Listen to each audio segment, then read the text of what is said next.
দর্শক, সকালে যখন কথা বলছি তখন গত রাতেই একটা খবর রাষ্ট্র হয়ে গেছে। খবরটা নিশ্চয়ই আপনারা সবাই জেনে গেছেন। সেই খবরের ভেতরের খবর নিয়ে একটু আলোচনা করতে চাই। খবর হচ্ছে জুলাই আন্দোলনে নিহত হয়েছিলেন সেই বিখ্যাত আবেগ মিশ্রিত যে কথা, পানি লাগবে পানি, মুগ্ধ, সেই মুগ্ধ জুলাই আন্দোলনে শহীদ হওয়ার ঘটনা আমরা দেখেছিলাম। মুগ্ধর ভাই স্নিগ্ধ তিনি নানাভাবে এই সরকারের নানা রকমের সুবিধা পেয়েছেন, এগুলো আমরা দেখেছি। কখনো জুলাই ফাউন্ডেশনের দায়িত্ব দেওয়া হয়েছে, কখনো তিনি সেখান থেকে পদত্যাগ করেছেন, করে স্কাউটের একটা বড় দায়িত্বে তাকে দেয়া হয়েছে। এই কর্মকাণ্ডগুলো দেখে মনে হচ্ছিল যে সরকারের খুব কাছাকাছি স্নিগ্ধ থাকছেন এবং ভাইয়ের মৃত্যুর ব্যাপারটা তার ক্যারিয়ারে নতুন একটা সংযুক্তি হলো কিনা সেই আলোচনা তির্যকভাবে অনেকে ট্রল হিসেবে, নেগেটিভ হিসেবেও করেছেন। কিন্তু খুব স্বাভাবিকভাবে একটা আন্দোলনে তার ভাই নিজের জীবন উৎসর্গ করেছেন। ভাই হিসেবে তার বিভিন্ন দিকের সফট কর্নার তো পাবারই কথা। সেই ক্ষেত্রে সরকারের একটা সফট কর্নার পেয়ে আসছেন তিনি। সরকার বিভিন্ন গুরুত্বপূর্ণ জায়গায় তাকে অধিষ্ঠিত করছেন সেই ধারাবাহিকতায়, এবং সেটার পরিপ্রেক্ষিতে মনে হচ্ছিল যে তিনি এনসিপির হয়েই হয়তো রাজনীতি করবেন এবং আগামী নির্বাচন যখন আসছে তখন এনসিপির হয়েই নির্বাচনে লড়বেন, এনসিপির একজন শক্ত ক্যান্ডিডেটও তিনি হবেন, এরকমটা ভাবা হচ্ছিল। কিন্তু গত রাতে রীতিমতো বিএনপি বোমা ফাটিয়ে দিল, যে খবরটা আপনারা সবাই জানেন। মুগ্ধর ভাই মীর স্নিগ্ধ তিনি বিএনপিতে যোগ দিয়েছেন, এবং বিএনপিতে যোগ দেওয়ার আনুষ্ঠানিক যে ঘটনা, সেই আনুষ্ঠানিক ঘটনার মধ্য দিয়ে রাজনীতিতে কি সিগন্যাল আসলো, বিএনপির হয়ে তিনি ইলেকশন করছেন কি না, করলে কোন আসনে করছেন, সেই আসনে তার প্রতিদ্বন্দ্বী হিসেবে কে থাকছেন, সেগুলো খুবই ইন্টারেস্টিং একটা জায়গায় চলে গেছে। কি সেটা, স্নিগ্ধকে নিয়ে আলোচনা যেমন চলছে এই ঘটনার পরিপ্রেক্ষিতে, তেমনি ব্যাপক সমালোচনাও চলছে। সাথে এনসিপির রাজনৈতিক ভবিষ্যৎ নিয়েও নতুন করে আলোচনা শুরু হয়েছে। সেই আলোচনাগুলোই একটু ব্যাখ্যা করে বোঝার চেষ্টা করব যে ঘটনা কোন দিকে মোড় নিচ্ছে। থাকবেন পলিটিক্স টিভির নিয়মিত আয়োজনে।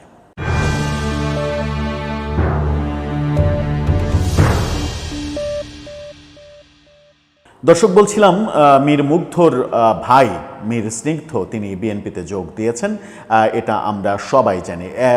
বিএনপির মিডিয়া সেল থেকে একাধিক ছবি প্রকাশিত হয়েছে এবং গণমাধ্যম সেটাকে গুরুত্ব দিয়ে প্রচারও করেছে। সেই গণমাধ্যমের শিরোনাম এবং তাকে কেন্দ্র করে যে ছবি বিএনপি পোস্ট দিয়েছে, সেই দুটো আপনারা একসাথে দেখলেই বুঝতে পারবেন। মোট 3টা ফটোকার্ড, 2টা ফটোকার্ড এবং একটা ছবি আপনারা দেখলেই বুঝতে পারবেন। সেখানে বিএনপিতে যোগ দেওয়ার যে রসিদে তিনি রসিদ ফিল আপ করেছেন, সেই রসিদের ছবি পর্যন্ত গণমাধ্যমে চলে এসেছে।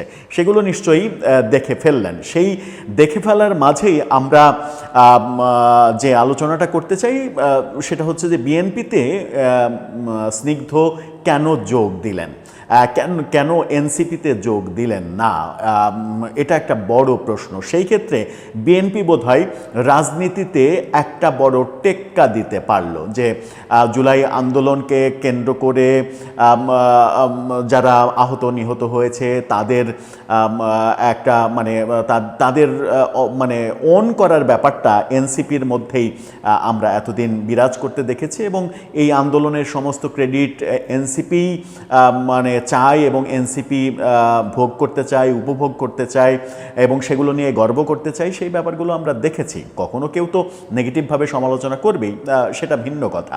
কিন্তু স্নিগ্ধ এনসিপিতে যোগ দিলেন না কেন?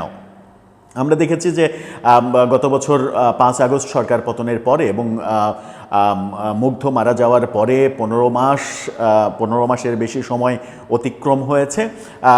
এই গত 15 মাসে মুগ্ধর কবর জিয়ারত করতে সরকার প্রধান প্রফেসর ইউনূসকে যেতে দেখিনি, সরকারের কোনো উপদেষ্টাকেও যেতে দেখিনি, এবং এনসিপির কোনো নেতাকেও এখন পর্যন্ত ঘটা করে মুগ্ধর কবর জিয়ারত করতে যেতে আমরা দেখিনি, যেটা আবু সাঈদের বেলায় ঘটেছে। সরকার প্রধানও গিয়েছেন এবং এনসিপি নেতারাও বিভিন্ন সময় বিভিন্নভাবে ঘটা করে সেটা গিয়েছেন এবং পত্রপত্রিকায় সেগুলো নিউজ আকারে হয়েছে।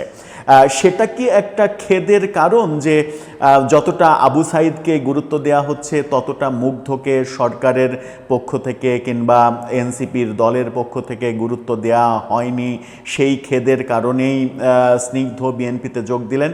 সেটা কি কারণ হতে পারে?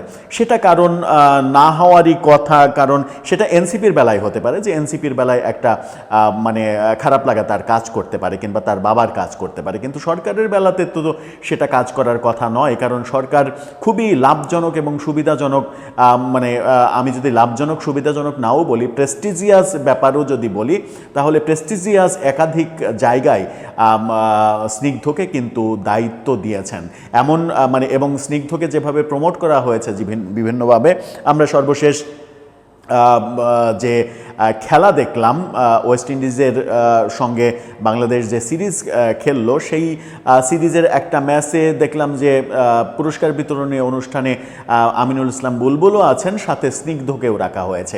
এইভাবে নানাভাবেই তো প্রমোট করা হয়েছে সরকারের পক্ষ থেকে।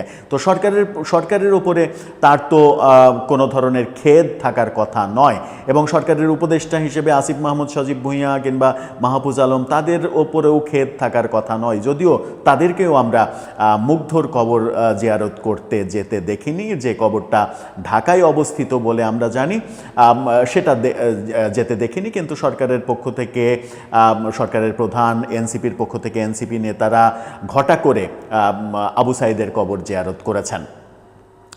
সেটা একটা কারণ কিনা, মানে আলোচনার খাতিরে ব্যাপারটা তুললাম।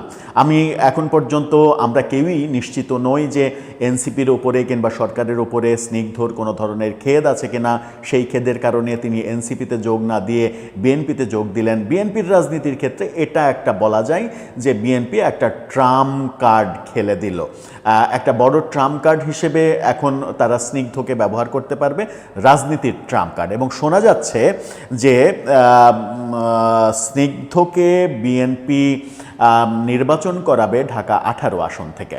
ঢাকা 18 আসন কোনটা? বিমানবন্দর এলাকা, যে এলাকার পাশেই তারা থাকেন, তার বাবাদের বাড়ি ওই এলাকাতেই তার বাড়ি। সেই যে এলাকা ঢাকা 18 আসন, সেই আসন বিএনপির যে প্রার্থী তালিকা ঘোষণা করা হয়েছে, সেই তালিকাতেও কিন্তু ঢাকা 18 আসনকে ফাঁকা রাখা হয়েছে। একসময় ভাবছিলাম যে ঢাকা 18 আসন হয়তো ববি হাজ্জাজের জন্য ফাঁকা রাখতে পারে বিএনপি। আমি জানি না ববি হাজ্জাজ শেষ পর্যন্ত ঢাকার কোন আসন থেকে নির্বাচন করতে চান। এটা নিশ্চিত যে তিনি বিএনপির সঙ্গে জোট করছেন, সুতরাং তাকে একটা আসন তো বিএনপি ছাড়বেই।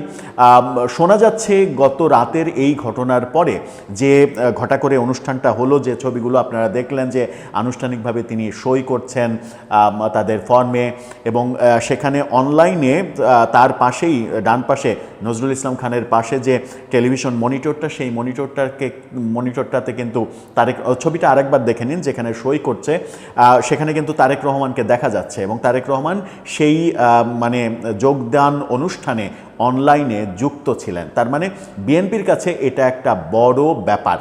বিএনপির রাজনীতিতে তো ছোটোখাটো ব্যাপার দিয়ে অনেক সময় ওভার ট্রাম করা যায়।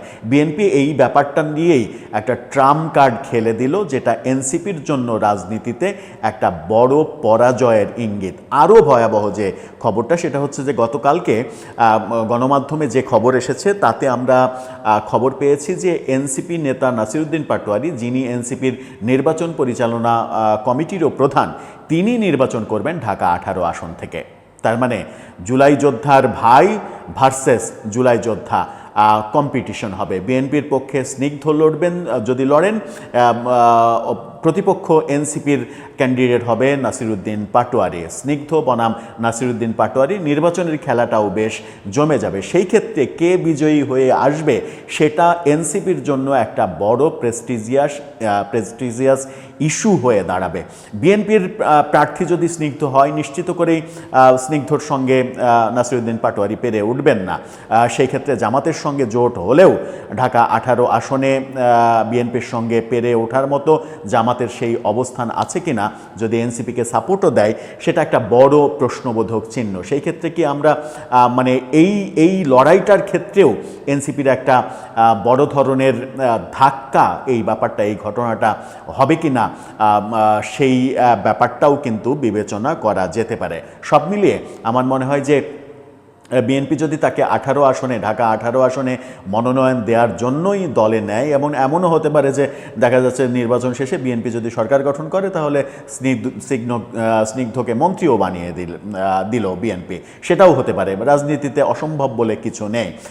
অনেকেই এই ব্যাপারটাকে ট্রল হিসেবে দিচ্ছেন, বিশেষ করে আওয়ামী লীগের পক্ষের লোকজন এটাকে ব্যাপক ট্রল হিসেবে, ট্রল আকারে ফেসবুকে লেখালেখি করছেন যে মানে ভাইয়ের মানে কি বলবো, ভাইয়ের জীবনের বিনিময়ে ভাইয়ের লাশ নিয়ে স্নিগ্ধ ভালো ব্যবসায় ভালো উন্নতি করেছেন, এরকম বাজে লেখালেখিও আমরা দেখছি।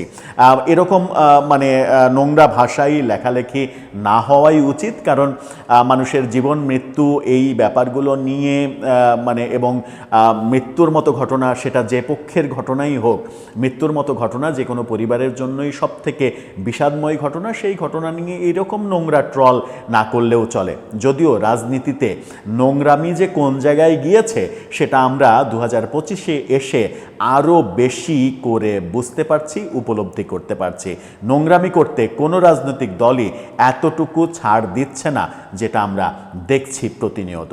দর্শক, সব মিলিয়ে আপনার কি মানে যে ব্যাখ্যা, যে বিশ্লেষণ করলাম, আপনারও কি তাই মনে হয় যে স্নিগ্ধকে বিএনপি দলে ভেড়ানোর মাধ্যমে এনসিপির দিকে একটা বড় ট্রাম্প কার্ড ছেড়ে দিল, এবং ঢাকা 18 আসনে যদি নাসিরুদ্দিন পাটোয়ারি নির্বাচন করেন এবং স্নিগ্ধ নির্বাচন করেন, তাহলে এনসিপির সেখানে ভরাডুবি হতে পারে? আপনার মতামত জানিয়ে লিখতে পারেন আমাদের কমেন্ট বক্সে।